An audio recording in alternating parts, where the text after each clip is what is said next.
Welcome to the Church of Mabus radio show, coming at you live from Florida, home of bugs and humidity and disgustingness. We just found a possum in the backyard dead. Oh, gross. Havoc. It's Mercury retrograde. That ends the 24th. Thank Jesus. But we got Jay McNicholas here with us tonight. And Matt Allair, did I say that correctly? Allair. Yep, that's fine. Yeah. Figured I did. And we're going to be talking about the X-Files, the show, and a lot of other things. But first, I just had a few things to say. I'm not going to try to take up too much time. First off, I was raised Christian. I still have the roots. And I study other things, I like Native American shamans, and I'll get some berserker shamans on here from the Norse Pantheon and stuff like that. So I'm an open-minded person. When you see crazy things like UFOs and you see beings, you're a little bit open. One of my big experiences, and I'm sure Jay loves to hear this one for the 4,000th time, myself included, beings of light. I've seen beings of light leave my home here in Florida completely sober, not even on nicotine or weed. I've seen stuff on those things, but this time completely sober. I forget how, it was a long time ago, maybe 5 or 10 years, 10 years. I lose count with years. But anyway, I was inside and I was like playing some watchword Bible thing. That's like some meditation stuff. Something in my head goes, go outside and look. And I was like, okay, whatever, I'll do that. I've done it before and I've seen things.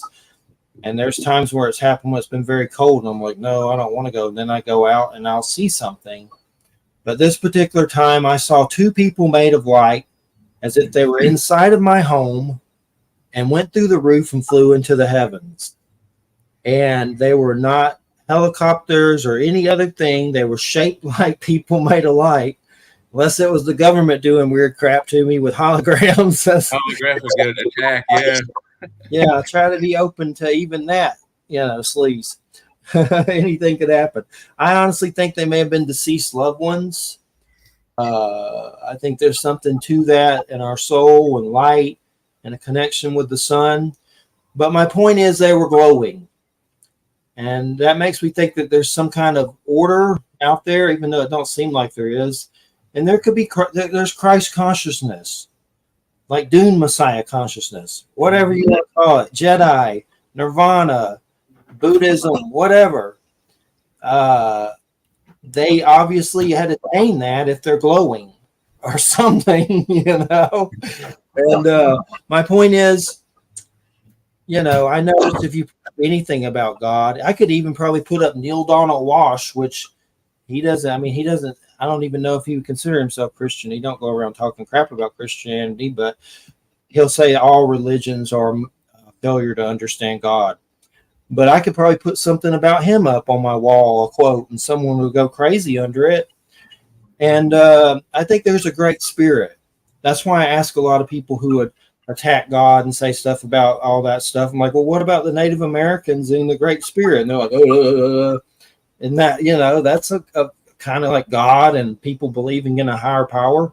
But anyway, my point is, I believe, and I'm not the best I don't press it on others, but I tell my encounter stories, and I'm still getting over a bunch of them psychologically on a lot of different levels. But my point is, there's Jeff Osborne from my work is doing a prayer line, and he says that he's healed people.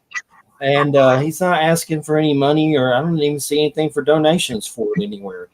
But he claims that they've had some healings through him doing the prayer line in different countries that have been miraculous. Now, I'm not against that. I think it's possible. But I'm just going to give out the prayer line number for Tuesday. If you got anything going on, why not? If you're croaking, why not call it and see if it helps you? I believe in miracles, even in the madness. And there's a lot of madness lately, that's for sure. But that's Jeff Osborne of God's Touch prayer line. Call 978-890-8900. That's 978 890-8900 ID. You want to use this ID to get on there. That's 643-9757. 643-9757. That's Tuesday night, 7 to 7:45 Mountain Time Zone. And if you got something, an ailment, why not? There's been my own mom just got out of the emergency room for a lot of stuff and was in the ICU. That was kidney stone and blockages and congestive heart. So the last few weeks have been a nightmare. And then recently I also just got messed up by a kitten trying to keep it from a dog and made the mistake of picking it up thinking it would soften up with me picking up. Well, no, it mangled me. So I've been getting over that. And I'll live, but my hand, when I wake up, it's like I can't squeeze it. And it's fine now. It hurts, but it'll be okay. But that kitten wrecked my world. Those claws, some razor. But anyway, one more thing, some prayers for Jason Wilson. Many of you may know him from the network. He's been around a while. He had a show. He was friends with Joe. But I heard that he was in the ICU, and I don't know the details, but I know I saw someone in his family saying he might be getting out soon or is.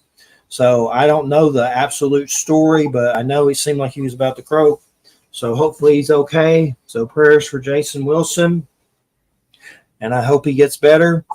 And next week is Jerry Avalos. He used to work for Project Camelot with old Carrie Cassidy. So I don't know her. I don't really listen to that show, but I like Jerry Avalos. And he's been on a lot since the very beginning. And I named it Freeballing on the Road to Apocalypse because we didn't know what to talk about. And I said, we'll just freeball. So I said, Freeballing on the Road to Apocalypse. That was my title for next week's show, Jerry Avalos. Freeballing on the Road to Apocalypse. But Matt, it's great to have you here. I grew up with the X-Files. Dan Murakami, a guy I used to work with at Petco, loaned them to me, and he was a Japanese guy, and he used to tune instruments for Steely Dan. Oh, cool. He loaned me like the greatest ones or something like that. Then eventually like the series, which was like the best episodes or something. And then finally I watched them all, and it was definitely the wildest, deepest thing I've ever seen about this kind of stuff, that we do about the show and everything.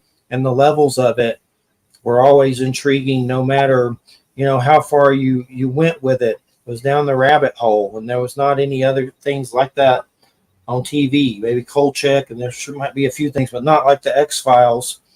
And we've been trying to find him, some of my friends at Petco and me, and he's very elusive and hard to find and can't find him. He'd laugh so hard if he knew I was doing a show like this, interviewing Air Force pilots about UFOs and been around so long doing this, he would really crack up. But what got you started, Matt, with the X-Files? You want to give us a little backstory? Sure. Well, it started as far back as like the early to mid 90s.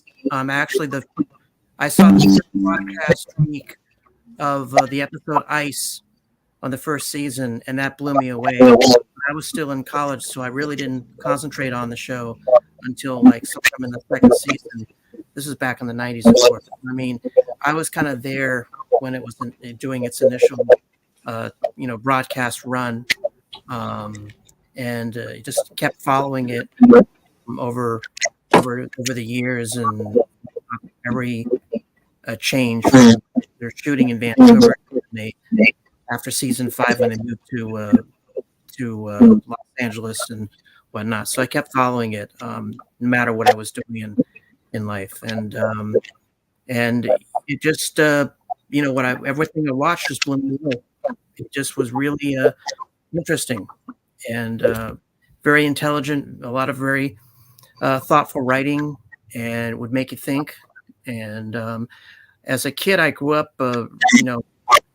picking up a lot of books about like the unexplained, the paranormal, Loch Ness monster, UFOs. As a kid, I was just into that stuff. I mean, so it was perfect when this show came on the radar for me. Yeah, and you always wondered if they were getting it from true cases or something. It was definitely deeper than most shows about that kind of thing. The only other time, that's why I'm glad we're doing an X-Files show, because we never have done a show that's mostly about that. But one time X-Files came up like in the last year or so briefly. It was a guy named Dr. Richard Allen Miller. And he's like this scientist that was like one of Timothy Leary's students and part of something or another, that being smart and all this stuff. But anyway, somehow he said that Mulder was based on him, and he was dead serious. I don't know if it's true or if he's just absolutely insane, but maybe it is. But I have no idea. I don't really know. But he was definitely a trip. He reminded me of like the Rick and Morty scientist, Morty, the Rick scientist. He even told some crazy story about a mech suit and aliens. There's definitely something. I mean, he was definitely connected to Timothy Leary and like a lot of those LSD studies the government did back in the day. So there's a connection. I had never heard anything about him being connected to Mulder except from him. So I guess it's true. I don't really know. He says it is. But that was the only other time it's come up. But I mean, the basis of the show is basically the FBI, right? And they're in a secret kind of agency that, you know, does these tales. I mean, these encounters. And of course, Chris Carter. What are some of the standout episodes that you love the most about it? I know there's a lot, but what are some that pop up? Probably the starting with the Erlenmeyer File, and then like in season 2, and then as far as the like the Blessing Way, as far as the conspiratorial mythos episodes, I loved Darren Morgan's stuff from the minute I saw it. You know, when he did Humbug, and then Clive Bruckner's Final Repose, and Jose Chung's From Outer Space. So, I mean, it's a fascinating show in the sense that you would have writers that would do these sort of kind of twisted satirical type episodes, as well as serious standalones, or the mythology, or the monster of the week, or whatever. I mean, it was such a varied show that it was a lot like the spirit of the Twilight Zone. Did you say Clive Barker, like a horror author, or was that someone else? I'm sorry? What was the name you said? It sounded like you said Clive Barker. Oh, well, I said Chris Carter. Oh, okay. Sorry. Yeah. I do that sometimes. But anywho, I know, what was the episode with the like there's like a cannibal situation, or like a mutant family, like a House of 1,000 Corpses or something? That was Home. That's Home.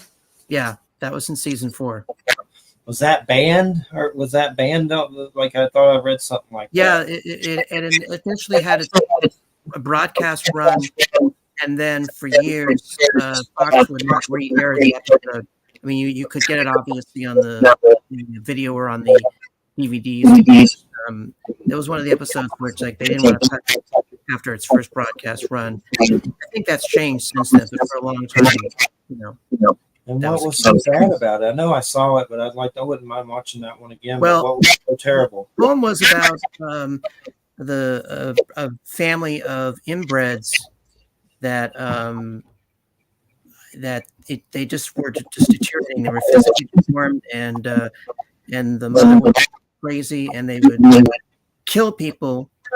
There's several scenes where they kill people, and like Neanderthals, they basically behave like savages, and so it just, and in the opening you have a baby who's buried baseball diamonds. So I mean, there's a lot of stuff that just really disturbed people and struck a nerve at the time when they did that. Nice. And Jay, when did you first start watching the X-Files? And I don't know if it's been a while back, but I don't recall if I saw the very first pilot show or not. But once I caught it, whenever I could, I watched it as soon as it was on. very early in a show's career does it get reruns, so you have to watch them, the day they air before it's streaming and all that stuff. But yeah, I mean, religious to watch it every night, and I was amazed that they did touch on such weird and paranormal subjects, but they didn't get all of it. Like when they do like the Roswell thing, there's a lot of what is it, like 250 or some ear and eyewitnesses outside of the main story character, and they didn't really get into that depth of it. They just kind of, this is what happened, and move on to the next episode. So I would have wished they had been, do a 2 or 3 or 4 part episode on certain subjects that deserve a longer treatment. And then I know there was movies too. Was there 2 movies?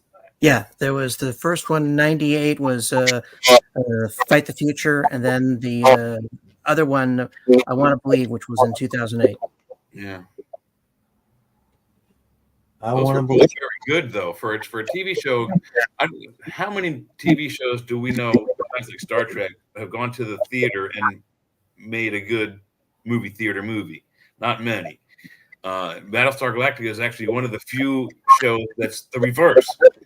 They made the pilot movie, aired it in the theaters, and it made enough money. They're like, okay, let's try this on TV. They took that same 2 hours, 20-minute movie and knocked it down to 90 minutes and put it on TV, and we got it worth. So, I remember they did that with Buck Rogers in '79, where they had the movie release first, they did the TV series. Yeah. Mm-hmm. Yeah. And also, again, like a 2-season thing on it, but it doesn't happen very often that you get a movie from a TV show that's good, either whichever direction it goes. And they did 2. Firefly did 1. Star Trek's up to 15 of them now.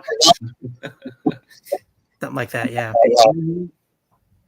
Definitely a trip. And Man, is that dude still alive? I don't remember his real name. What do you remember his real name? But I've seen him in other stuff. He was always a creepy dude for sure. Memorable though. Cigarette Smoking Man. I think he's still alive. Oh, William B. Davis. If you mean Cigarette Smoking Man, yeah. Also known as CGB Spender, but yeah, he's still around. He lives in Canada, and he's I think the acting coach still with Canadians. Cool. I saw the lone gunman guy, the blonde-headed guy, on some podcasts. I didn't watch it yet, but I saw it on Rumble. Like something popped up real quick, and they were interviewing the guy from the lone gunman. So it's neat how it still perpetuates its energy all these years, and they're supposed to be rebooting it, aren't they? Yeah. To begin with, Dane Jackson has his own conspiracy streaming series. The guy that was in the Lone Gunman. Yeah, there's a spinoff that there's been talking about. Obviously, Disney now owns 20th Century, so we'll have to see how that goes. But Ryan Coogler is. It's been speculated that Ryan Coogler is going to helm a reboot. He did a bunch of stuff like Fruitvale Station and Creed and a few other things. So there's only just been a little bit of news about that. So like nobody really knows anything more about how that's going to play out. I know the guy that does Breaking Bad is supposed to be doing something kind of X-File-ish next. I've heard. I haven't seen much about it, but I've heard that too about the Breaking Bad creator guy is supposed to be doing something like that. Not X-Files, but something, maybe a little similar, but probably different, of course. I'm still in touch with Vince Gilligan's assistant. I'm not hearing anything yet. But I'm hearing about the same thing about the new kind of paranormal show that Vince is working on. So we'll see what happens. So is it safe to say Kolchak was a big influence with X-Files, you think? That seems like what I always see and hear. Kolchak? Definitely, I would say, yes. I also think you could say that Nigel Neal's Quatermass film from the 50s and the 60s, probably had at least a marginal influence on some of the things the X-Files explored, because they were touching on similar ideas. But yeah, Chris Carter's been on record about Kojak being, the idea, that show being the idea that sparked him doing the X-Files to begin with. We just watched one of the Quartermass in the Pits. It's the color version. I forget the year, but the guy got on a forklift and killed everything at the end, which I was like, that's kind of a weird ending. I liked it, but the ending was a little strange. Like he died kamikazed on some kind of equipment and hit the big alien head, and that was like the end of it. But those are crazy. Yeah, in that story, the iron is supposed to be like the devil's repellent. So I mean, that's why that scaffolding is made of iron, so that's why it did what it did. So.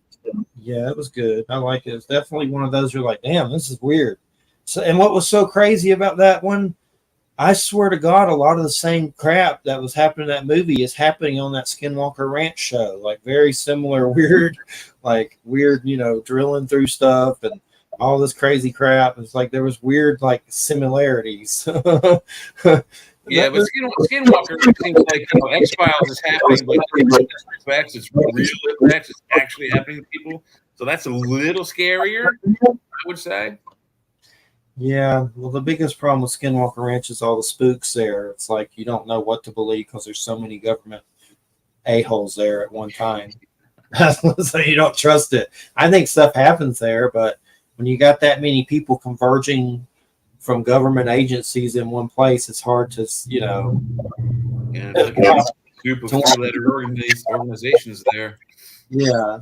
I've watched a few episodes of Skinwalker, so I mean, I remember saying one about the idea that there's a wormhole above Skinwalker Ranch that allows whatever to come in and out.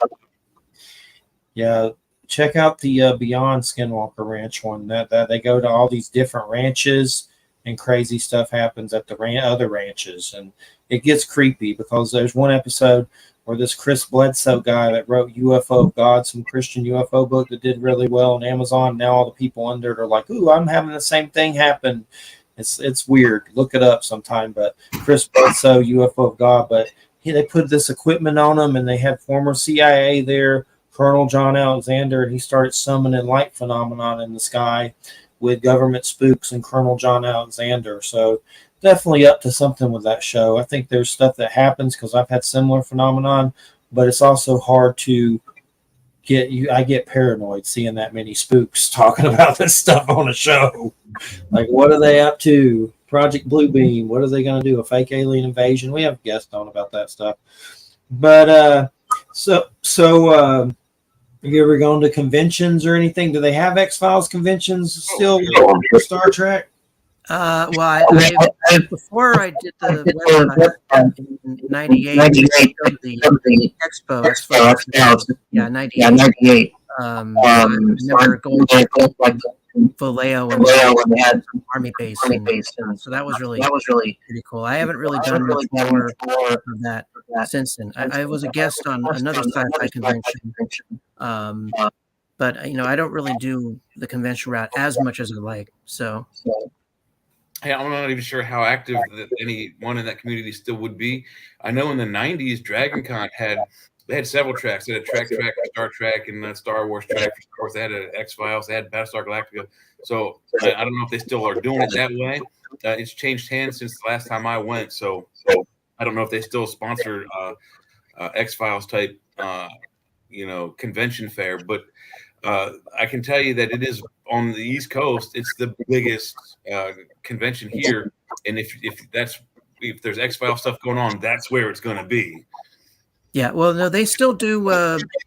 The fans still organize conventions. I mean, there are still conventions that happen, and where they schedule guests who are connected to the show. So, I mean, there is still a lot of activity within the fan base as far as, I mean, they're not being sponsored by outside companies like WonderCon or whatever. But I mean, right. The fans do organize conventions and things like that. Yeah, there's a couple good fan runs here in the next state below me, Maryland. In Baltimore, there's Shore Leave, which is mainly supposed to be Star Trek, but usually populated with Star Wars people. And they have Fairpoint and one other. And all three of them used to be in the 70s big book conventions. And then when the book convention phase went out, they clicked over to Star Trek and Star Wars. So, the stuff is available still for those who are interested. Oh yeah, and there's still books that are coming out regarding X-Files. I mean, there was the one in 2008, and then there's been some other books that have been published since then. So there's still an active interest in it. The thing is, now that Disney owns 20th Century, there's sort of like a lot of things are in limbo because, I mean, there was various licenses, various licenses that were ended after Disney took over 20th Century. So it's kind of like where no one's really sure, how much product we're going to be seeing as far as anything that's officially licensed. So it's kind of up in the air. That's the problem with Hollywood is it's filled with greedy children, and they have the toy, and they're like, mine. And you have to wait till someone finally pulls it out of the other kid's hand to find out what they're going to do with it. Yeah. Well, Chris Carter and that circle, they were really good with the fans, and they were very supportive of, a lot of type of merchandise. I mean, like when the X-Files CDs came out through La La Land Records, the fans were kind of pushing to make that happen, and so we had all these, box sets and all these things that were released related to different cue music from the shows, from all the seasons of the show, including the newer seasons as well. So I mean, there's always been like a friendliness within the higher ups and the fan base for the X-Files, which is also what I really like about it. Yeah, that's one key thing to keeping a show alive. They failed to do that with the Star Trek merchandising early in the 60s and 70s. The same thing they floundered, or George Lucas floundered with that with his actors in the Kenner toys. And once they realized they could get their hands on that, and they did, those toys have from 77 forward. You can get a little Luke Skywalker piece of vinyl 3-inch thing with the lightsaber torn out of it and sell it for $500 on eBay. Oh yeah, and you bought it for $4.99 50 years ago. So I was a kid back then. I remember all that, buying the action figures, the Millennium Falcon, and all that stuff. Do you remember getting the promise card? Because they just couldn't produce the dolls fast enough to be ready for the first. I think Christmas. I vaguely remember that. Yeah. It's just a little plastic card they got you. This is what you'll get in March. That was your Christmas present. Like, thanks, Mom. Wow. Isn't there something with Boba Fett like that? Some kind of thing? Boba Fett was a UPC electrical promotional thing, and he was supposed to have a firing backpack jet, rocket deal. And in prototyping, they realized that the kids would probably swallow the rocket, so they reinvented it so it would just go and stop. It would pop, and then you had to snap it back, and it would pop again. So yeah, there were like 3 that made it out to actually 3 that actually shoot the rocket, and they're worth thousands of dollars as well. Yeah, that's crazy for sure. Mm-hmm. That's how you keep the show going. You got to be good to the fans, and you got to have merch. If you don't have that stuff, whether it's books or collectible figures or even props and toy guns and whatnot. I mean, look at Lost in Space. I think 3 toys came out in the 70s: a laser gun, a helmet that was really it was a policeman's helmet that they repainted and slapped a sticker that said Lost in Space on it. They sold it for $20 in the 70s, and that was it. 3 toys. It's not enough. We all know about my V the Series love. Yeah, there were a few dolls for that. That was weird toys to that. That was so weird. I have one toy that you one time you ripped the face, and then it was lizard underneath. I have one that's like a Ken doll where his face comes off. Yeah, the box is kind of beat up. I didn't care. I didn't take it out yet, but they get expensive. I have it. I wouldn't mind watching those. I don't even think I watched all the new ones, mainly because they canceled it. But I have all the old ones. They cancel everything. But is Chris Carter's X-Files the only thing he's done? Has he done anything else at all? Well, when X-Files was in its height, the heat of millennium, which was yeah, I got out. that. You know, it was Frank Black, Lance, and basically consult this organization that were hunting down serial killers that had a kind of paranormal or like Nostradamus end of the world type element to it. And then they also did the spinoff for Lone Gunman for like one season. They tried that, and then since then, he's been Harsh Realm for one season, and since then it's just mostly been the X-Files. He's tried to do a couple other things which never developed. He did the show The After for Amazon, which was like a pilot, and then it did well. They didn't pick it up, and he's got a bunch of other things in development that hopefully he's supposed to be working on something new that's not X-Files related that hopefully will go somewhere. So when it comes to the X-Files, go ahead. Were you going to say something? Well, a lot of the problem with Chris Carter is very similar to like what happened with Rod Serling and with the Gene Roddenberry, as far as like after their initial success, it's like studios always seemed like they really weren't behind them as far as anything new they wanted to develop. So I mean, he's kind of in that same echelon as those other creators who had this really amazing vision, but then they have trouble moving forward and anything else after that. So, yeah. So the main plot of X-Files, the alien plot, it seems too complicated for me to even remember what the hell happened. But is there any way to summarize that, or is it too complex? Because I'm trying to think exactly how that went. I know there was like bad aliens, right? Like I'd have to watch it again. So yeah, I remember not always the best, but so basically, the first couple of seasons were focusing on like abductions, and then what was introduced is this black oil, which is part of the aliens, and black oil would possess people, and then it went into like it went into not only just the abduction of women, but like women being forced to have alien hybrid babies, and were organizations that were creating hybrids and developing super soldier type situations,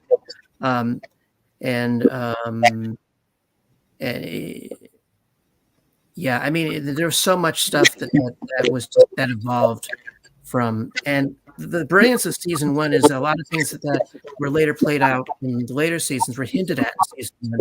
A lot of people missed that. I mean, like aside from all the abduction themes, there is sort of this idea of the germ of like culture, which then would play out in many seasons later. So yeah, it's that's why there's books that are written about everything, because it evolved into something that's very interesting and takes a bit of concentrating, bit of focus to absorb it. There's a lot they did touch on, and you grabbed a couple of them right there. There's some other like UFO type,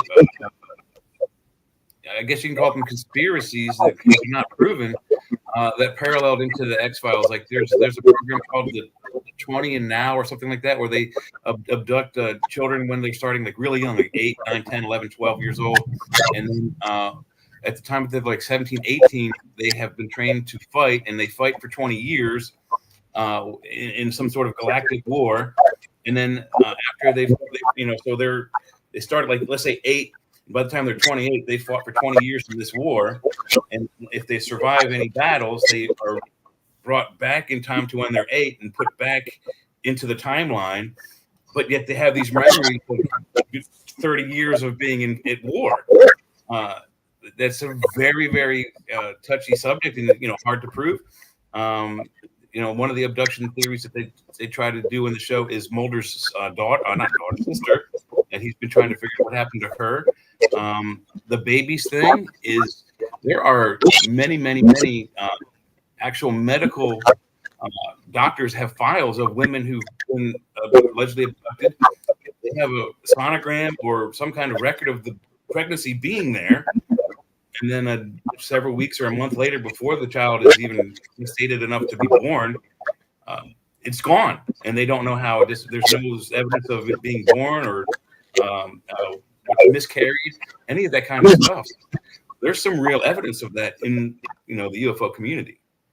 Yeah, I've seen a lot of that information before. So, Matt, have you ever seen a UFO or had anything paranormal at all happen to you? I wish I almost had a close call last year when I was working, and I could see these group of lights over this hill where I work, and it was a clear night, full of stars. The moon was out. So at first I thought maybe something was going on for about 10 minutes. And then unfortunately I figured out that there was must have been some condensation above that hill. And there was a road with a lot of cars. So it probably was some kind of reflection from the road to the sky. So unfortunately, that's the closest I ever came to seeing anything. I wish I have seen something, but I haven't. I mean, I'm always like wanting to see something, but no luck in that area. Yeah, and when there's some celebrity appearances on the X-Files, for some reason that popped in my head. I can't remember exactly who, but was there some certain like celebrities from other walks of avenues that have been on there? Oh, well, Jodie Foster's one. She was in Never Again. I know Luke Perry was in one episode, and yeah, there's a whole bunch of people. I know at one point later, Susan Catherine was in an episode. I know Alex Trebek. Pardon me, Alex Trebek was in I think it was the Jose Chung from Outer Space. So yeah, there's always been a lot of like these that randomly weird. Even Jesse Ventura, I think, was in that same episode as well, if I remember. Nice. And just real quick, let me do the little call sign thing. Listen to United Public Radio 107.7 FM New Orleans. Thanks for listening. And remember, we got a Church of Mabus radio Facebook group, so stop by there. And what's your link, Matt? Is there any links you want to give out? We got about an hour still, but what's some links? You got some links you want to share? Well, my website's kind of in limbo right now because I've been focusing on other things. But yeah, the X-Files Lexicon.com, X-Files Lexicon.com. It's still going. And I want to continue it. I've been projects and writing, and I've been doing a lot of original writing and just been really happy in that area. So, and then I've got a film project which I'm getting off the ground for San Diego, and some comic collaborations with some artists and things like that. So I've been really busy with a lot of stuff that keeps me away from running the website and things like that. I want to get back to it, but Yeah, I understand. What is the comic collaboration? What's going on with that? Well, I had a story that was published in Slay House called Ghostly Visions, and I found a collaborator to do the illustrated version of that same story. So we actually got 8 pages of art done. We're trying to get like the pitch organized, and we're going to try to get independent comic publishers to hopefully include it in one of their like anthologies or publish it or whatever. I mean, you never know. I mean, there's also a lot of prose writing I do, which I'm always submitting to publishers. And so I'm just trying to get my name out there now as a writer. Nice. Have you submitted anything to the Writers of the Future contest? I'm sorry? Have you submitted anything to Writers of the Future contest? There's various contests. I don't think I'm aware of that one. But I can try. If you're in California, they're in California. You should give it a shot. It's sponsored by L. Ron Hubbard, who's deceased, but the show on the show sponsors them, and they have some really, really great stuff. If you're familiar with Frank Herbert's Dune, yes, of course. His son Brian Herbert collaborated with one of the winners from that contest, Kevin J. Anderson, to write the prequel book for Dune, like the Atreides book and the Harkonnen book.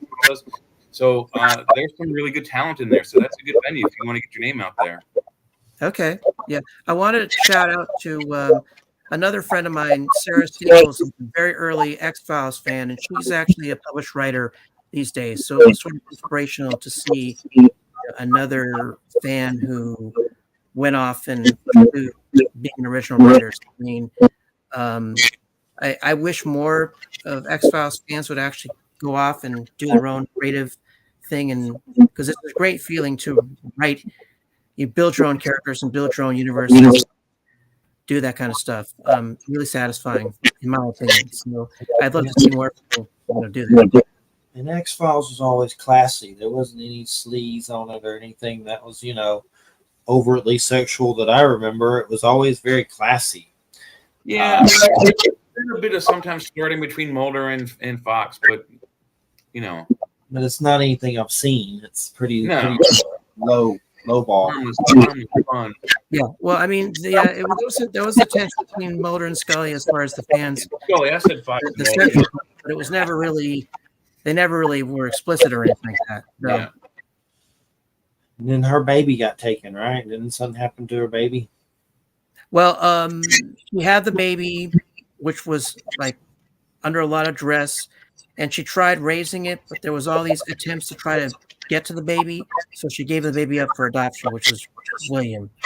And then, of course, we see that play out in the season, actually the season 11, I believe. Actually, maybe 10 too. The two condensed seasons that they put out, in 2015 and 2018, where we see that character as a late teen. So now that plays out as well.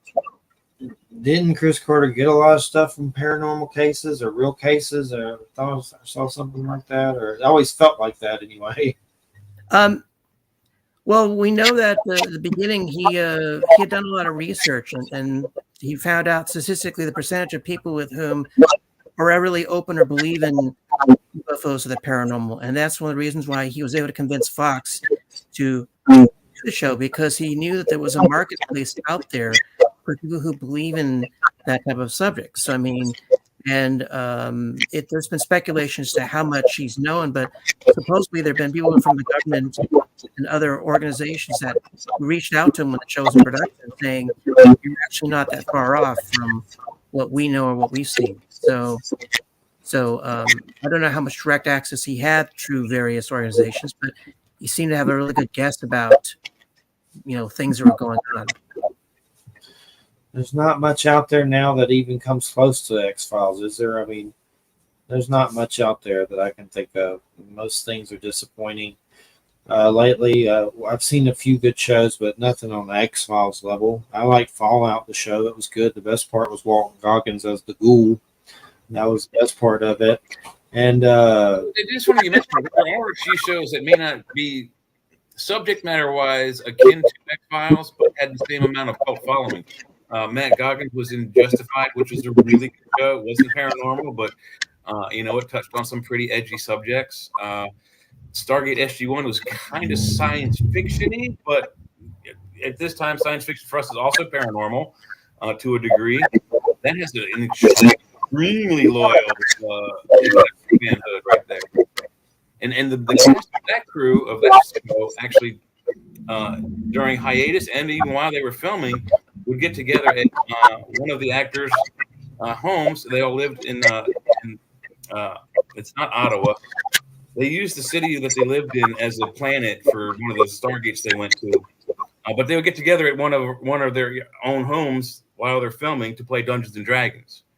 Right. That's very paranormal. So. Right. Indeed. Yeah. No.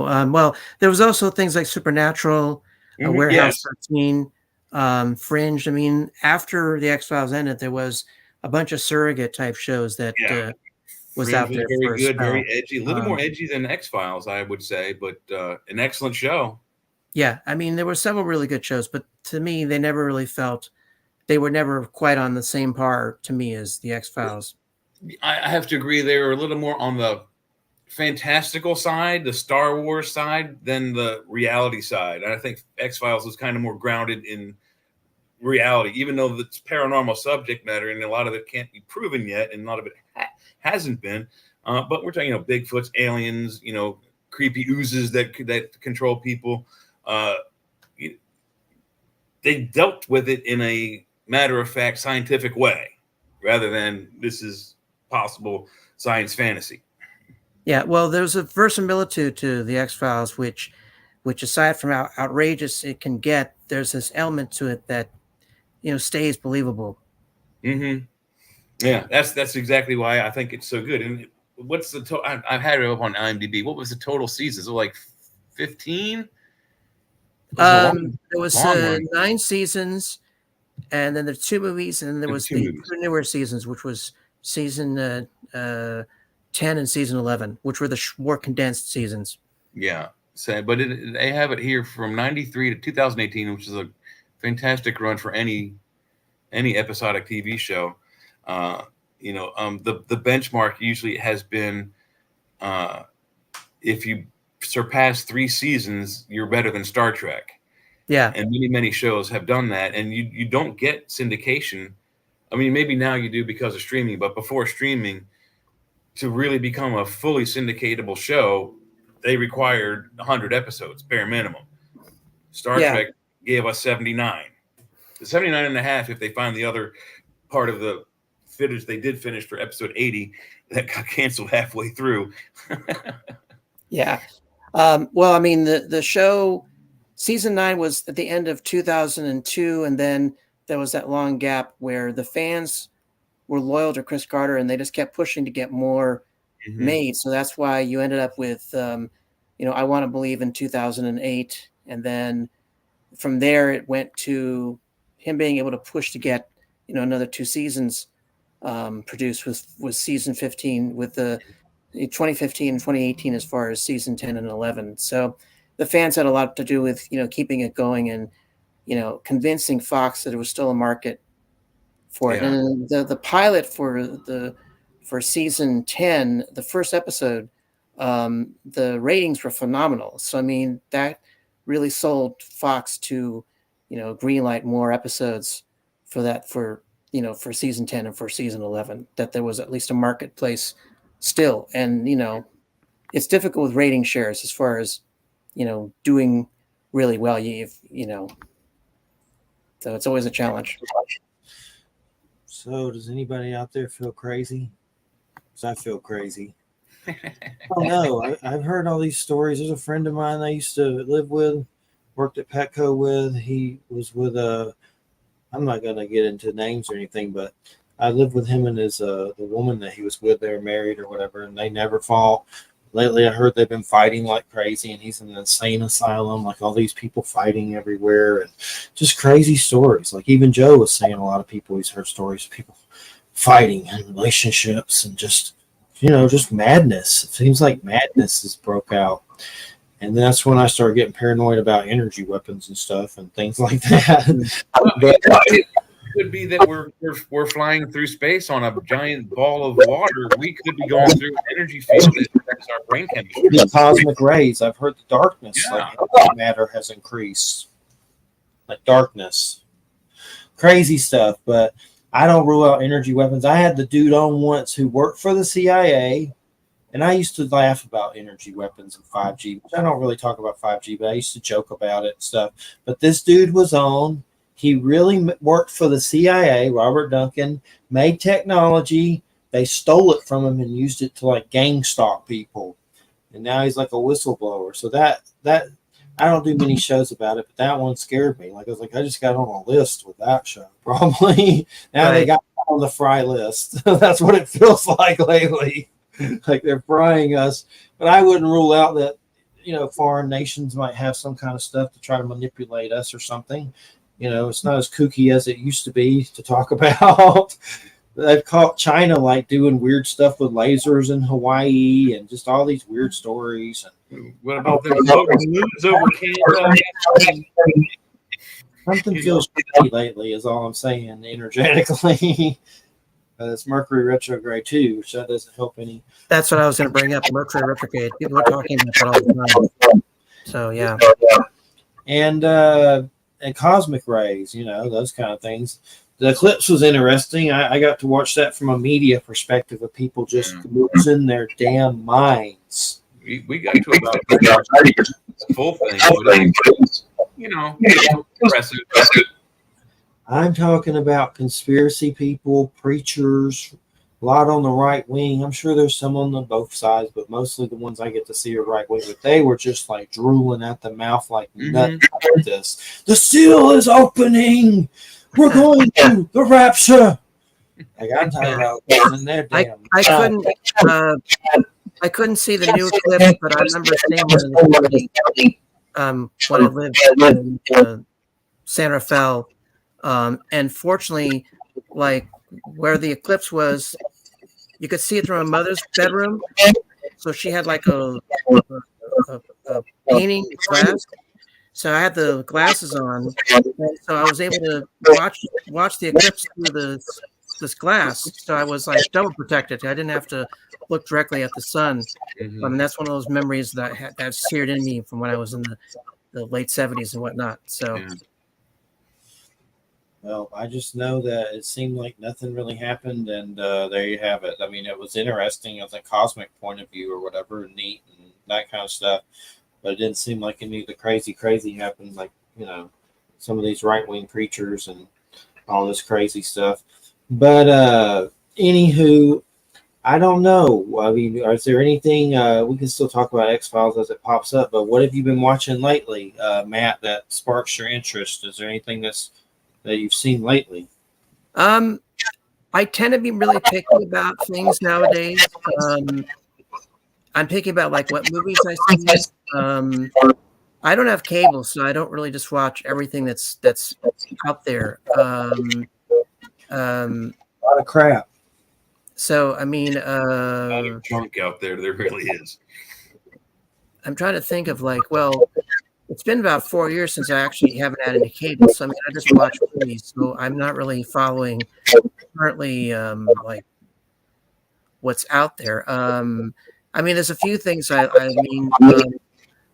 a big fan of the Orville Seth MacFarlane show, which was sort of a homage to the spirit of Star Trek. So I'm happy to hear that it looks like there's going to be a 4th season on that. So that's one of the things that's really cool. And then it's mostly I just will go see movies and whatnot. I don't really follow a lot of what's going on TV. And I'm just busy with my own stuff nowadays. So I've found a lot of stuff on that archive.org that's old, like old stuff. You can just download it, like old stuff. Like I think there's like a Flash Gordon old series, like the old one. There was a lot. I think I even may have got. I don't know if I got a Quartermass off of there, but that was an old one of those. But you'd be surprised what's on there. And I've downloaded some really weird, like TV movies and stuff like that from Britain and strange things like that. But yeah, movies just kind of suck lately. Not everything. I like the Dune 1 and 2, the new ones. I still like the old one better. But I like the. I think the superior model, absolutely. Yeah, I enjoyed the Dunes, but there's not anything I'm in a hurry to rewatch. But I've seen the old one a bunch, like at least 5 times. You mean the David Lynch? Yeah. I like the David Lynch one better than the new ones, but the new ones were good. But David Lynch one's just more my speed. And then I'm excited for the Nosferatu remake by who's it? Eggers that did The Witch and Lighthouse and all the other. What else did he do? Northman. I forgot the name, but I know what you mean. Yeah. He did the Northman with the Berserkers and all that, the Vikings. But he's got a Nosferatu coming out. That's about the only one I can even think of that excites me any. Other than that, I can't think of anything. Everything just feels kind of bland. I thought the Fallout series was good. It wasn't the best thing on the planet, but I like Walton Goggins, and he did a good job playing a mutant ghoul. And he's a good actor, and they interjected Weird West into it. That's why I liked it. It was like well, I mean, I love Christopher Nolan, so I mean, I'm happy that Oppenheimer did as well as it did. I know that he's kind of an acquired taste for some people, but I still find his films really interesting. So, as I said, there's only certain things that I gravitate towards nowadays. And, it's just kind of really funny out there nowadays with what's being released. The Shogun series is pretty good on Hulu. Yeah, the finale is Tuesday. Then I think I'm gonna just do the whole thing in one day or so. I remember the original way back in the 80s on NBC, and I wasn't able to watch the whole thing because I was still kind of young. I think 13, 14 or when it came out. And so my parents knew it was kind of an adult subject. They didn't let us watch it when it came on. So not as familiar with it as I should be. But if you like good old stuff that's being renewed, X-Men Animated has a new, it's not a reboot, it's a continuation of X-Men, the 90s animated show. Went for 5 seasons. It's called X-Men 97.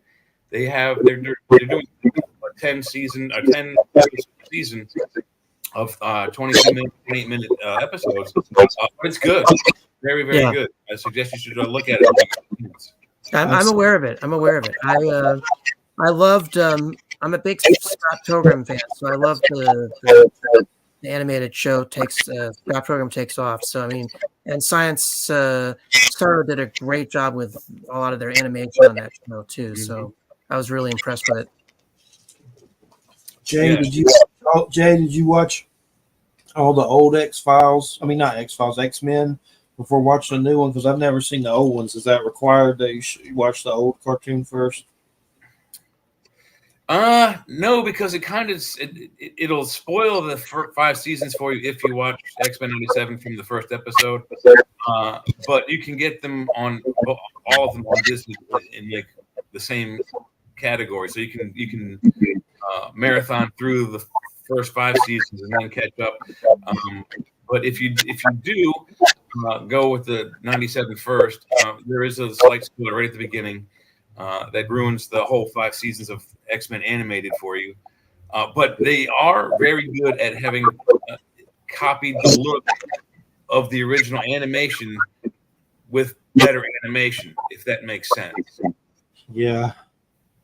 I'm a big admirer. Me and Christina, I'm always trying to find stop animation. We watched James and the Giant Peach again recently. I've probably seen that 10 times. But there's a lot of weird stuff like that. If you put in Google stop animation movies and look at some of the lists, like I'm always looking through this list trying to find. I think this has the original 1939 Kong on its service right now. I think that's where I saw it the other day. And I was like, oh, cool. I need to watch it again because it's when every time they have to move the call, all the hair goes. It's kind of funny. So. Yeah, there's one called The Wolf House. There's another one called like Blood, Tea, and Strings. But some of the weirdest stuff you'll ever see. Like it's genius. Like I don't know how they even do some of the scenes, and I know what goes into those, like the work. Pioneer. By the Del Toro is really good, but I love finding those old, like weird stop animation. Indeed, yeah.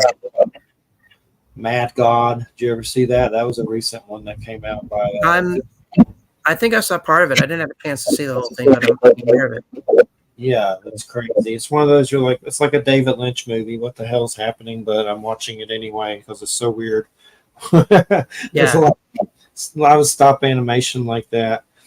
But so comics, that's an interesting medium. I've had to slow down on my comics a lot. I collected them when I was younger, but then stopped, and then a few years ago started back up. Now I'm not going to stop completely, but I've slowed down a ton. It's just so crazy. There's just so many. You can't keep up with it. You'll go crazy. You have to be rich to keep up with it. So that's not a big problem with it. And then like Marvel, there's like Spider-Man this, Spider-Man blah, Spider-Man blah, blah, blah, blah, blah, blah, blah. And you're just like, screw it. I can't keep up. But the big one that I'm keeping up with for sure is the it's ENERGON universe. It's Robert Kirkman that did Walking Dead and Invincible. They're doing a whole G.I. Joe Transformers Void Rivals universe. That's amazing. They just released a Cobra Commander comic, a Duke comic. The Cobra Commander comic's very horror, Lovecraftian and crazy. They're about to do a Destro, but they're making a whole universe where Void Rivals by Kirkman. That's his newest. And then there's there's G.I. Joe and then Transformers. It's a whole universe where they all exist in it at one time. But the Cobra Commander one's definitely crazy, and they're bloody, and they're not your normal fare. They're definitely. I hope Indeed. they do movies and stuff from it. But I mean, that's the only one I've been keeping up with. Yeah, there's a new Thundercat comic I'd like to start collecting. I have to find a store that has the first one. The first comic book store I went to, they only had the second book, which is worthless to me if I don't have the first book. Got to start at one.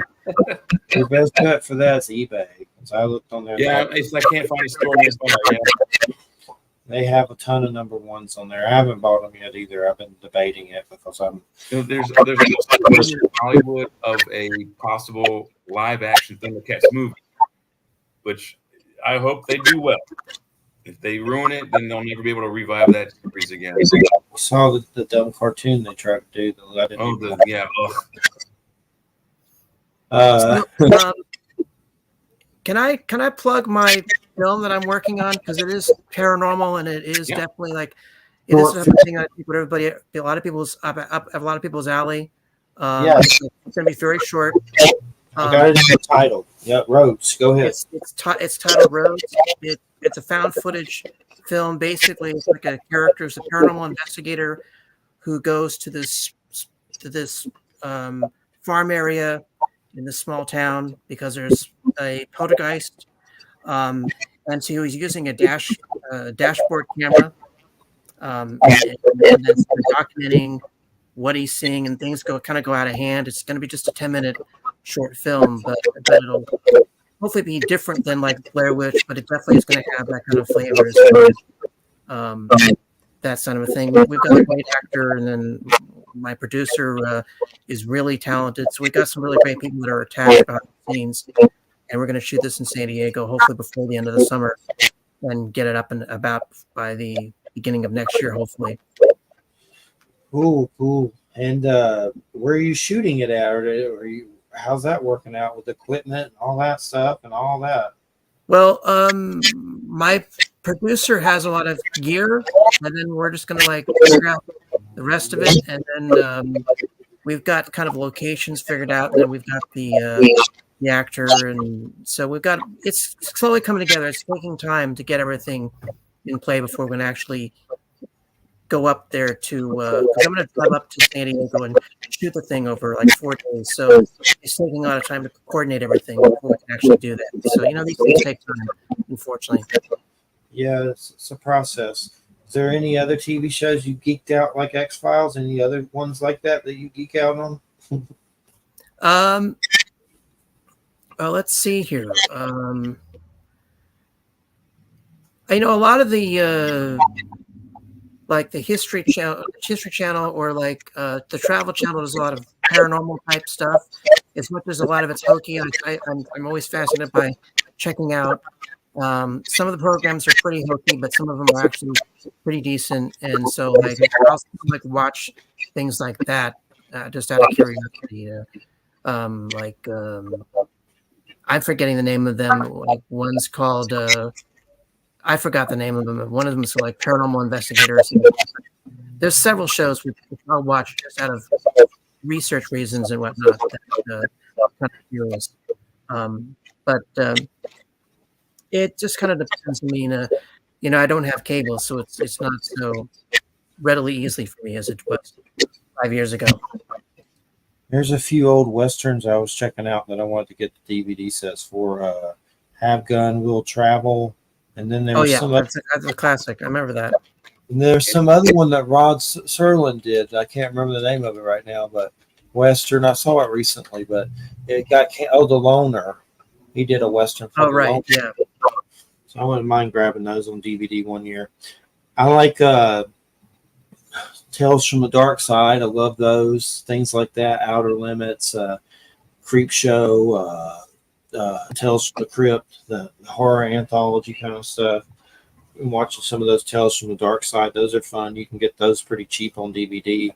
I need to rebuy it because one of the discs was messed up. It pissed me off, but they're not that expensive. Maybe $30, $25 for all of them, but those are crazy. Tales from the Dark Side. There's another horror one called Monsters that's really weird. That's an anthology where it tells different stories with monsters. Even Steve Buscemi's in one of them. It's really weird. Just I like really weird old stuff like that. Indeed. Well, I'm a big fan of the movies that are limited. We're talking about there was at least a couple of stories that had to do with the idea back then. Leslie Stevens was another talent as far as the kind of things he would work on. And I have those old Outer Limits too. They were going to redo Tales from the Crypt with M. Night Shyamalan somehow, but they didn't, which that might. I like some of his movies, but I don't know. That was kind of a hard one to fathom with him doing it, but they canceled it. But I heard EC Comics is coming back with some titles through Omni Press. Okay, that's interesting. There's a few titles they're doing, and also, what was it? Elijah Wood is doing something with Omni Press. I know about that. Elijah Wood is High Strain or something. And I saw the art. It was like an alien with all these weird masks on the wall that were different. But he's doing something. I think it's High Strange or some kind of company. Yeah, I'd love to submit to someone something like that if I could. Yeah, there needs to be more good stuff like that. It's tough because in comics, there's not really a market for like anthologies like there used to be. Because when I grew up, you had like the Vault of Horror, but you also had like other sorcery, and you had a bunch of comic anthologies in the 70s that you would still pick up as far as horror. But the marketplace has changed, so it's not as readily available for that kind of thing. Yeah, I watched the old 70s Tales from the Crypt. There was a 69 or something, but it was like a Tales from the Crypt movie that was really old. And I think there was a Vault of Horror. Had them both on disc, but they were old. Yeah, they were tough to watch, but they were definitely weird, different. Well, I think Amicus was the studios behind that, and then I think Peter Cushing was involved in that. Remember? Yeah, he was like they were. His neighbors were torturing him in weird ways for some reason, like killed his dog or something like that, where they wanted his property or something. That was a weird one, for sure. But yeah, the EC Comics is coming back. There's 2 weird titles for the new comics, but I need to keep an eye on it and not miss that for sure. I wouldn't mind getting all those Tales from the Crypt. I used to have some of them, but I got rid of them like an idiot a long time ago.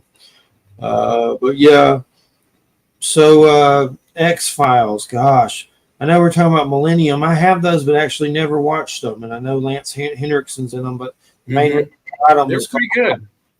The Nostradamus Connection, which of course I love that. So I'll have to watch them. Yeah, the pilot for Millennium was incredible. I got a friend to watch that. That was a really impressive pilot. And Lance did a great job in that. Did they actually finish it or cancel it or what? Well, it lasted 3 seasons, and but it just the ratings kept dropping for seasons, so they finally discontinued it after season 3. But I mean, and that's the reason why you've got Millennium fans that are trying to get something that happened as far as a movie. Unfortunately, now Lance, showing his age, so it's getting harder and harder to kind of justify having. Yeah, they could digitally de-age him, but that's expensive. Well, also just a question of if you can really physically do a feature at this point. She's starting to show his age, so it would be up to him, I think. Yeah, I'll have to watch those sometime. I always think of old Pumpkinhead when I think of Lance Henriksen. Pumpkinhead. Oh yeah, Pumpkinhead 1, 2, 3, 4, 5, 6. I don't even know if I've seen them all, but the first I think I have 9 of them actually. There's a lot, but gosh, definitely want to know what the Breaking Bad guy's doing. If it's an X-Files show, have you heard any? I know you mentioned that briefly, but what have you heard on that one? It's supposed to be like an X-Files kind of thing, or something. Well, I know that Vince Gilligan is working on the show. I guess it's going to have some kind of paranormal angle, and he's had such success with Breaking Bad and then with Better Call Saul. He's on the Street, so we'll see what comes of that. And then I know that Darren Morgan and James Wong and Glenn Morgan are still out there and about. They're working on the shows and whatnot. And Howard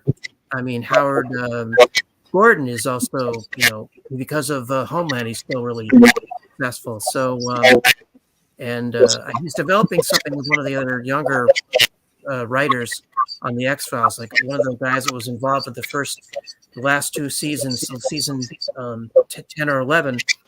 And so they're developing something together, Howard Gordon and Gabe Rotter. So we'll see, like, whatever that is. So, who knows? Definitely interesting. And I saw all the Breaking Bad and Better Call Saul and the movie that came out. El Camino, yeah. Yeah, I saw that. But definitely interesting in what they're going to do. So how has the X-Files changed your view on alien life? Is that kind of like a catharsis, or is it what was your belief system growing up? Were you religious or spiritual, or how's it affected that? Or well, I was raised a Christian, but I'm sort of agnostic as far as religion. When it comes to paranormal, I'm kind of in the category of I want to believe, but I need to see more evidence. I just don't accept something at face value. I need to see more information about whatever the subject is. I mean, I definitely am always open to all these things and always open to every possibility as far as UFOs, ghosts, cryptids, whatever. But it just seems like there's a lot of times that there's not enough ample evidence to support, like with cryptid sightings. There never seems to be enough like animal droppings or carcasses or just confirm that something is real. So, I mean, it's sort of like I kind of take a wait and see attitude with some things that are out there. Like, this needs to be more evidence. It's like eventually, I think if we have more personalized space flight and average people go out into space, you'll probably see more documentation of like UFO activity, because they won't be able to.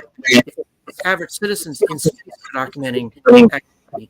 They can't filter it the way that NASA can't filter it. So I mean, if we need more things like that, then I think we're leaning towards confirmation that these things are real. I think as average people leave the Earth, I think we'll get more of an acceptance of that there's something out there beyond what we know. yeah, I like the theory that there's a trickster energy that might shapeshift into some of these things according to your own belief systems or perceptions and kind of messes with us. There's different theories about that, but what is that? What is that poster behind you? I read it earlier, and the poster right behind you. What is that? That's one of my dad's posters. He's a pretty big name. He worked with Van Morrison, and he does a lot of his own digging as a musician. Music. Okay. Cool. Yeah. And no cable. Well, that's good. That's a lot of people don't watch TV at all that I know. I haven't A lot had of younger people nowadays, cable for years they're either. not even bothering with cable. It's expensive. It's too expensive. And there's some X-Files comics. There's some comic books. Oh yeah, Joe Harris. Yeah, there was a whole. It was both IDW did it, and then Wildstorm before that did a series of comics. The IDW was much more successful. That had a much longer run than the stuff from Wildstorm.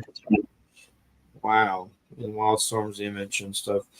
And definitely anything you can think of, Jay, with the X-Files, or anything else you want to ask?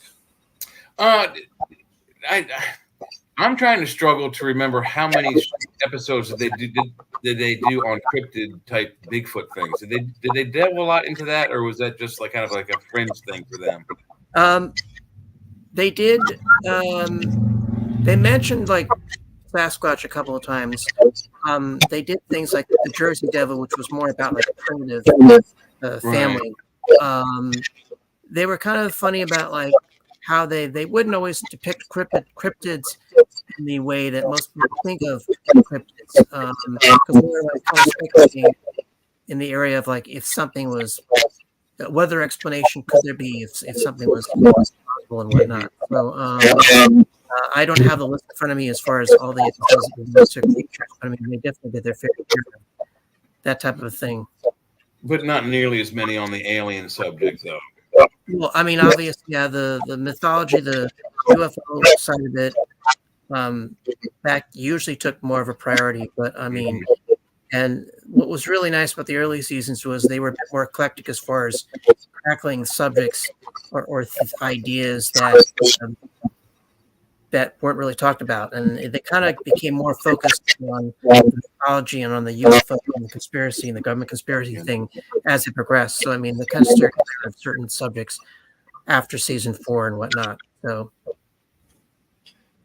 wasn't there some guy on like the smoking one of the aliens that was also like in that been in other movies as like a villain that remember I think he might have been in Cobra with Stallone or something, that dude, like a dude I remember, I think he was like a villain on there. I could be wrong, but there's some kind of alien villain that he's been in a lot of other like older movies as a villain. I don't remember who's in Cobra. So, I mean, I'm thinking if you're thinking of Dolph Lundgren, maybe because I think he's the bad guy, isn't he? Let me look. You're probably thinking of Brian Williamson, who was the guy that played the alien shapeshifter and the super soldier in the show. He looked a lot like Dolph Lundgren. So the guy I was thinking of was Brian Thompson, but I can't remember. That's right, Brian Thompson. I'm sorry. Is he in it? He's in it. Okay. The alien bounty hunter. Okay. But people will often compare Brian Thompson to like someone like Dolph. I mean, as far as their physical stature and whatnot. They're similar. They look similar in some ways. But yeah, I kept seeing him in my head, and I looked him up and found it. But I remember that dude. But I remember he was like the villain in Cobra with Stallone. Like he had a mothball in his mouth all the time or something. Yeah. But what about Kolchak? Was that a big one for you? Did you get into that? Oh yeah, I mean, I've watched that when I was a kid too, as well. Yeah, I really enjoyed that. What channel is that? It reruns when I watched it. I think it aired on ABC originally. Yeah, it did. Wow. Always amazes me some of these weird shows. Like Dark Shadows is like the weirdest damn thing ever. That on a regular channel. Oh yeah, I've got a disc with like the best of Dark Shadows. I love that show. It's not proper of it and all that. It's a weird one. I was kind of disappointed in the Tim Burton thing. I mean, it wasn't horrible, but I didn't mind it. I didn't mind that as much. I was hoping for something a little more serious, but I haven't seen it in a while. And I don't know. I keep thinking of Spielberg did a good one called Taken. That was pretty good. I haven't seen that in a while, but I saw it. It's an alien UFO type show that was really Taken. The news is now Spielberg is the news is out that Spielberg is going to do another UFO feature. We don't know what it's going to be about, but it's I don't know if it's going to be anything like close encounters or what, but he's doing another feature about UFOs. That word just came out. So I saw a good show on Netflix recently with Christina, Files of the Unexplained, and it's kind of a new paranormal. There's different ones, but they do the Pascagoula UFO case where the fishermen see the crab aliens and the whole town freaks out. There's a bunch of good ones on there. There's an episode about finding these missing foot in their shoe from the ocean. They found 22 missing feet. There's a few episodes there. It's pretty good, about 8 episodes about Lake Lanier being haunted in Georgia and how like a bunch of white a-holes flooded a black town and now it's under Lake Lanier. And a lot of people drown there or have claimed that something comes up and tries to pull them down. And they don't know for sure what it is, but some people, I mean, you automatically think ghost when some people have been in the water and felt something grab them like it's trying to drown you. Then there are actually like hardcore drownings happening, people dying there. But it's called Files of the Unexplained. There's a bunch of different episodes. And there were some about these mentally challenged guys that went missing. The Yuba Five, that was pretty crazy. There's a bunch of different ones, but I like stuff like that. Unsolved Mysteries has a great the new one. I need to still watch those, but at one point we watched the paranormal one with the Navajo police guy that's on a lot of stuff, John something. But I think it's season 2 or 3 in the new Unsolved Mysteries. They do a whole episode and it has the Navajo police about paranormal. And he was telling about a story where these coins kept appearing and they collected all the coins and they kept coming up and popping up, and it was pretty good. But I like to find good stuff. I saw These Woods Are Haunted. That's fun to watch, even though I may not believe everything on there, but it's still fun to watch a lot of Dogmen stuff. Yeah. That was crazy. Werewolf Cases. Well, there's that woods in Japan that supposedly a lot of people look at or disappear. I forgot the name of that location. It's like the Suicide Forest. There's some other name, but I've heard it, like the Suicide Forest. And I don't know. What's some movies coming out that are exciting? I can't think of anything but. Yeah, I got some for you. So I was just looking up Spielberg to see what his upcoming projects are. The UFO paranormal one might be called Alistair Arcane, maybe referring to Aleister Crowley. That's in pre-production. He's got Gremlins 3 in development, and untitled John Williams documentary. But things that are coming out in the next year and year and a half are going to be Jurassic World Chaos Theory, Twisters, which I guess is a sequel to Twister, Transformers 1, and Jurassic World Part 4. Like a producer or executive producer on most of them, yeah. Well, we'll see. I mean, it's interesting that he's deciding to tackle something to do with UFOs again. So it's been such a long time since he's done that. So it's interesting that he's in that direction. I had to say it, but my battery is starting to run a bit low on my end. Okay, it's no problem. One thing I saw was something about ET2 was going to be a horror movie where the aliens come and got the kids and ET saved them, but for some reason it didn't happen or something like that. I saw something about Spielberg in that. But yeah, he did I think it was called, I forgot what it was called. He did a student film called Night Skies, and originally it was Close Encounters was much more of a horror type story, and then it evolved from there. So he still had this idea of doing more of like a UFO horror type idea. So this project that could have something to do with that, I'm not sure.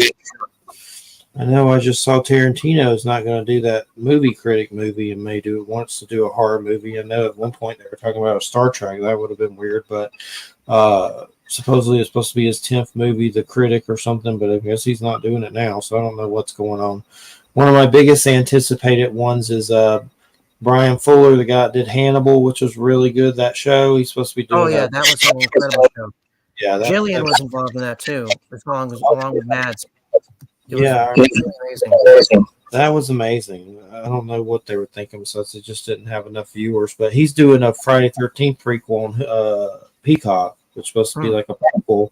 That's his next project, so that should be weird. And a Christine about the car. I don't know if that's a movie or a TV show, but my problem with him is he always quits stuff or something happens and it gets screwed up. So hopefully he goes through with it this time. Right.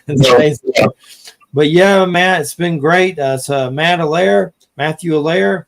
And give us your links again. It would be X-Files, Lexicon, all one word, .com. And then, I actually have a professional website too that's not related to the X-Files that I can send you the link to that as well for another time. It's a Wix account. So, and that's about it. And then hopefully I'll be getting more stuff,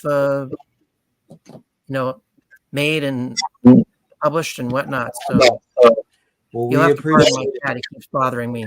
So it's okay. I have dogs and a pig and a cat and all kinds of stuff. But anywho, we appreciate it. You gave us our first official X-Files show. So thanks so much, Matt. And you're welcome. It's a pleasure. Keep us in the loop. And thanks so much. Have a great weekend. I'll be in touch with you. Great. Thank you. All I right. appreciate it. Thank you. Take care. Take care. All right, everybody. You're listening to United Public Radio, 107.7 FM New Orleans. Who's going crazy out there? That's what I want to know. You getting hit with those energy weapons? You getting hit with those cosmic rays? You getting hit with those flashing nylon rays? Vibes. I feel crazy. Everything just feels crazy. What's going on with Israel and Iran? That can't be good. They started bombing each other. Yeah, I didn't get a chance to look at the news before I got on here, but I heard rumors of there was some sort of explosions happening in downtown Baghdad. I'm not certain. So what was Iran doing to them? Like droning them and doing stuff? I mean, they were openly doing it and got caught. And then, in the words of our Department of Defense Secretary, an unprecedented attack was something like 300 drones, 115 or 150 missiles, and several other like rockets, I think, like 60 or 70 rockets. But 90% of it was shot down by us and the Israeli defense, air defense, whatever. It'd be pretty stupid to do that to Israel. They obviously know what they're doing and know there's going to be backlash. And that, I mean, I don't think while Biden's in office, I don't think there's going to be any backlash. Not from us. Well, I mean, but Israel will bomb the living shit out of them. Well, from Israel, absolutely, but I don't think we're going to get involved while Biden. Crazy. You got to be dumb to mess with them. They'll blow your ass up. Mm-hmm. Yeah, they don't play. I don't play around. I can't say I blame them. I don't like a lot of things about them, but I don't hate them or anything. But I mean, I don't like that little Netanyahu poo-hoo or whatever. But he's lost a lot of popularity with these recent attacks and defense force initiatives they've done. The worst thing is, in all this, innocent people get caught up and die. You know, on both sides. And well, the unfortunate thing about that is Hamas's method of operating is they hide behind their citizens. They use their own civilians as personal shields, and that's why people are mad. Is because Israel wants those people out of the area, but in order to get to those people, they have to hurt good people to get to them, which is not that maybe there's another way for them to go about it. But if you think about it in two ways, there's two ways to do it. One, rockets and bombs, easy way. Innocent people get hurt. The other way is special forces send in actual troops into the ground. People will still get hurt, but less innocent people will be injured in that way. But you're also going to lose your own forces. So it's a how much do you decide you want to lose in this battle, men or equipment? yeah, I mean, I would think Iran's going to get the crap blown out of it, but also concerned that other foreign nations like Russia and China are somehow involved, and they're just trying to like set off a matchbox somehow. Yeah, that's the other thing. Yeah, it's definitely crazy. Mm-hmm. And I don't see, things getting any better with it if they're finally, I don't see any peaceful solutions in the very near future. It seems like it's just going to get more crazy. I saw the video, unfortunately, today of the dude that's burned himself in front of the Trump trial. And I saw the title, and usually I don't click it, but for some reason I did. And I wish I wouldn't have. It was bad. It was pretty intense. Yeah, it's kind of like the Chinese monk who lights himself afire in Vietnam. It went off on national television, and they didn't have the type of equipment to censor it fast enough back then, so it went over live broadcast television. I remember seeing that as a kid, 8, 9, 10 years old.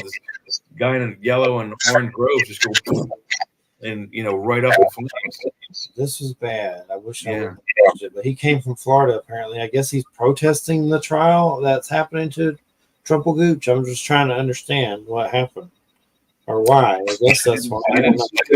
Articles about conspiracies. I'm guessing he was a Trump. I'm sure they'll say, well, even if he wasn't, that he was. He's trying to support Trump by burning himself. I don't know how that works, but I don't know if that's true, but that's what it seems like I've heard so far. And Florida, of course, he came from Florida. Of course, That's what we do down here. We'll light ourselves on fire. Mm. Yeah, baby. But they say he's in a critical condition, not expected to survive. What I saw, I don't see how the hell he would. It was bad. Odd. It was horrific. Yeah, that's not a really good way to go. No, it's gotta hurt. But to care about a politician that much or whatever, it's not worth that. My God. Yeah, no. Ugh, nightmares.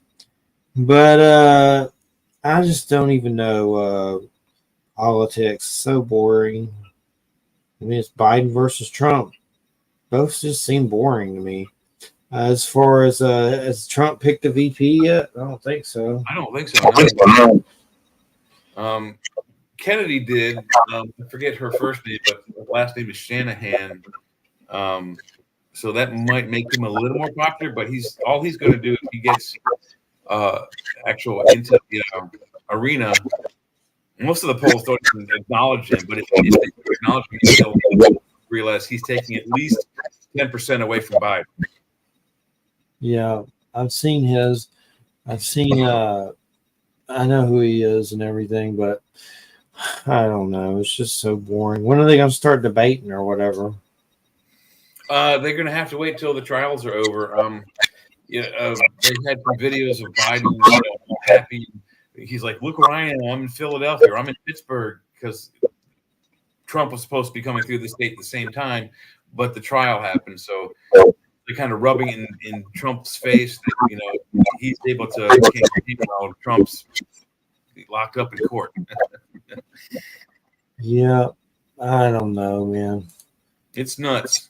Absolutely nuts. Nutty times indeed. And next week will be Jerry Avalos free balling on the road to apocalypse. Mm-hmm. You're going to be there for the second hour, right? I get off at 9, so I should be coming for the second half of it. So how's that schedule looking? Are you going to miss some in the future, you think? I mean, if you do, you do, but how's that looking? I will try. I think they'll be a little more willing to work with me. But I am also a supervisor, so if I have to fill a space, I have to fill a space. So. Yeah. Just let me know. Mm-hmm. There's a book coming out that I saw recently in October. I forget who the author is. I could look it up. I'm too lazy. Batman Resurrection. It's a sequel to the Tim Burton first Batman movie where the Joker supposedly croaks at the end or does. Yeah. It picks up officially right after that, and it ties into the Joker and the gas, and it gets crazy. It sounds like it's going to be good. I don't know if the Joker actually shows up again or what, but it's like a graphic novel or novel. Novel. Oh, cool. A novel. It's basically saying Michael Keaton Batman's back, and it's an official tie-in. Yeah. Well, if you saw the Flash movie with Michael Keaton Batman, I like the way he revived it. Yeah, I know he was in that. I don't know. It's just so much. I've been watching that Invincible cartoon. That was good. That's by Robert Kirkman, Walking Dead. Have you seen that on Amazon, Invincible? Yes. Good. Seth Rogen is the Cyclops alien. Mm-hmm. Those are fun to watch, but I wouldn't mind reading the comics, but they're too expensive to buy unless you buy them. Even buying them in compendium seems expensive, so that'll probably never happen. But I like Kirkman though. He's doing the whole G.I. Joe Transformers universe. It's pretty cool. Pretty cool. But yeah, I want to get into those X-Men sometime, but I guess I'll have to watch the old ones first. Seems pretty good. I love the Batman animated series. I know there's a Superman animated series. I wouldn't mind getting into that. I don't know if it's as good as the Batman one. I've seen some of it, but I think Batman's been just the animated Batman series have always been better. And then James Gunn is doing all the new stuff at DC now. There's a cartoon coming out called Creature Commandos, which is based on an old comic where Dracula and Frankenstein and werewolf and stuff are at work for the military. And they're doing Creature Commandos, which cool. Yeah, that you can. They just re-released it in trade paperback, but it's like kind of an old comic. It's weird. It's definitely weird. It's like Dracula and Frankenstein and Wolfman fighting Nazis.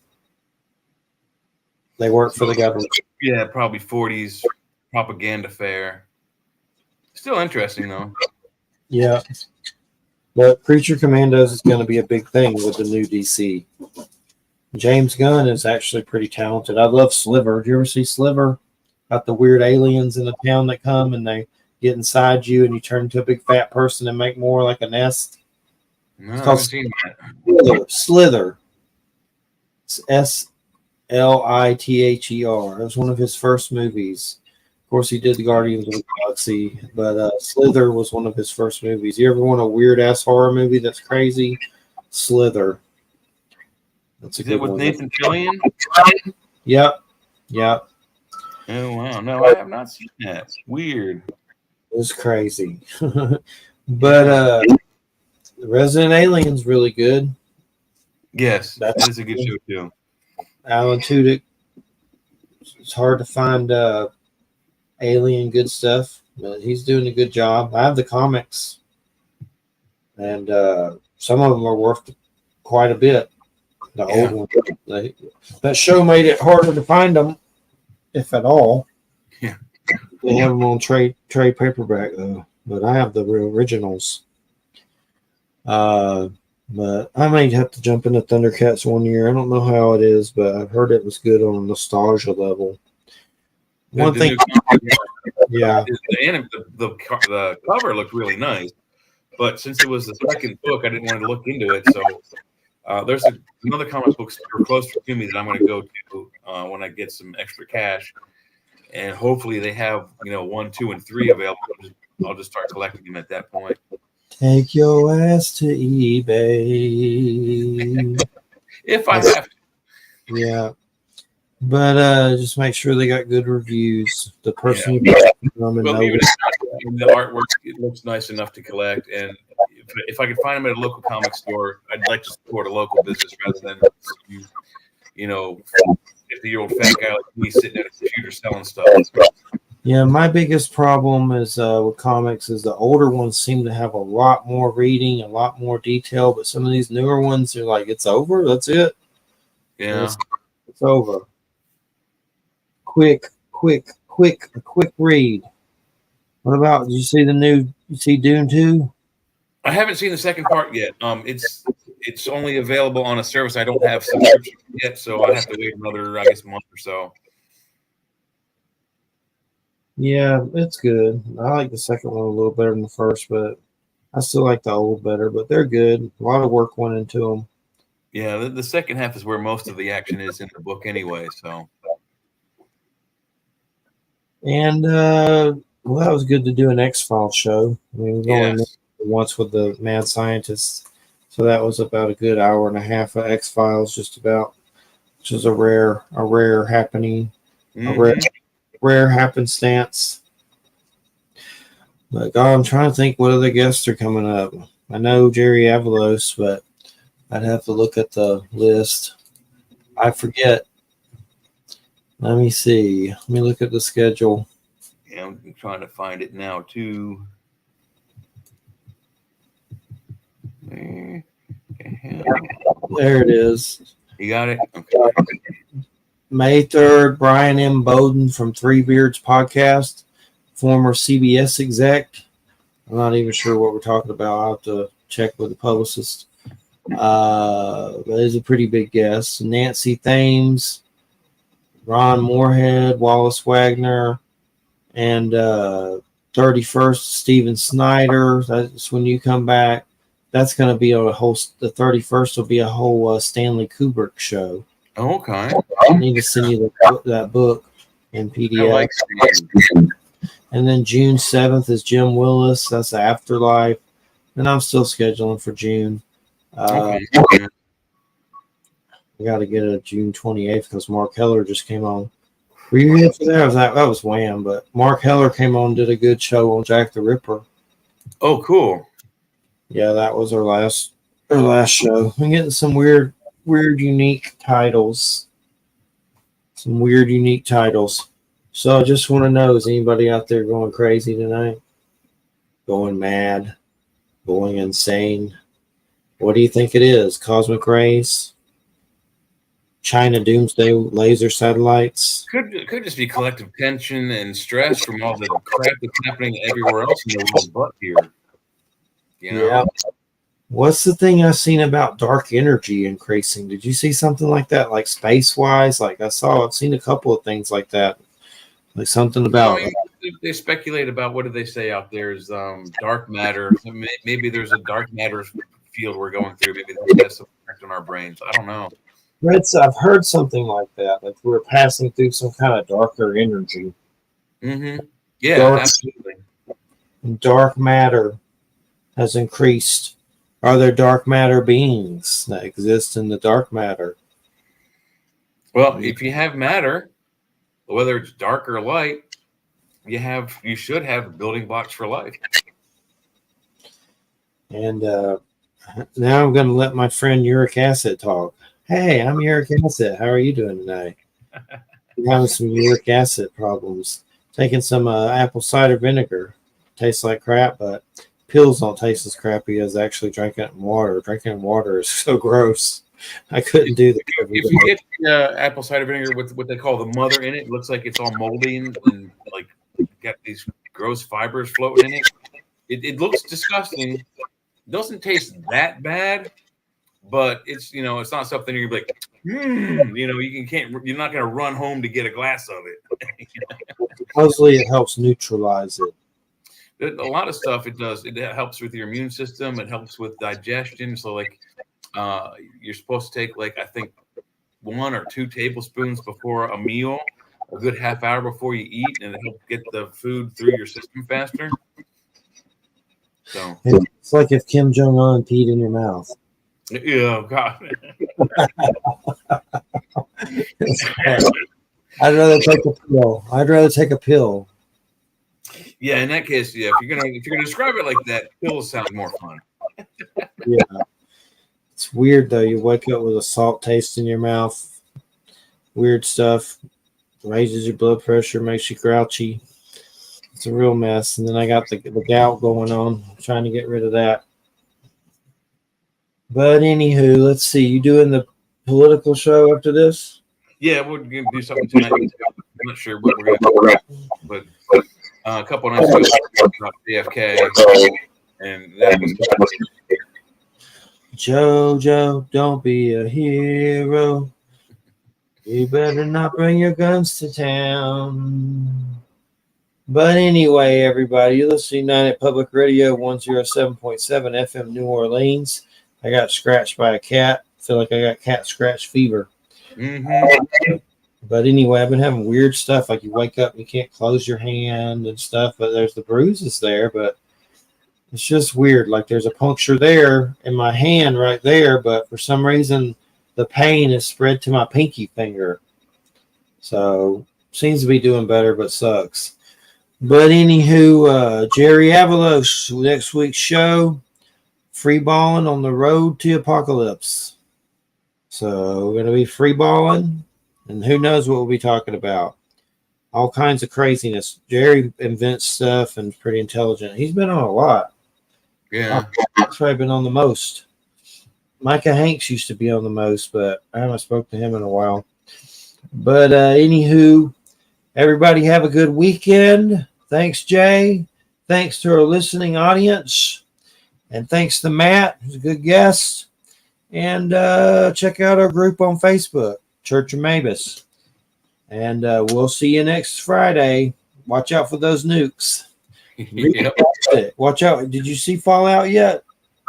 I have not. It's a fun watch. The Ghoul is the best, though. Walton Goggins. The Ghoul. Ghoul School. You better go to Ghoul School. I definitely like it. Yeah, it's a good one. All right, everybody. Have a good weekend. Good night.